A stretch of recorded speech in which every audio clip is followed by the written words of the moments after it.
we are, to an extent, one of the best kept secrets in the industry, since we do focus primarily on the commercial contractors or contractors who can do bulk residential but actually have a commercial aspect to them.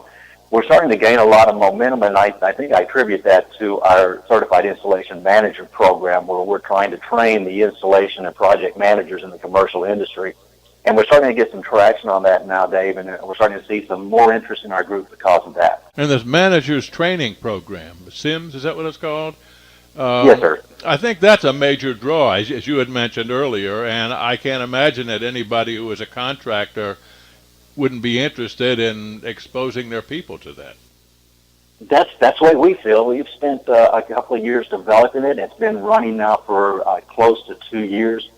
We have several certified installation managers actually have completed the course, and it is a complete certification. You do the course, you take the test, and then there are CEUs involved after the fact that you have to maintain for your certification. So quite a lot of work went into it, and I think a number of folks that are starting to see the benefit of it and seeing it pay off for the organization. We're starting to see more and more groups join.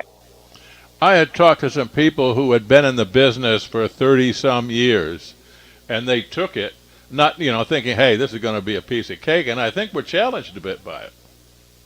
Well, they were, and we were fortunate enough. We had the speakers were all industry people. They're folks who have been in this business for a long time, and I was fortunate enough to do a module or so in it, and had an opportunity to speak from experience of the things I had seen and some opportunities that if folks could avoid those, it would help them be more profitable, and if they would practice some of the things that we all should, they would be more profitable.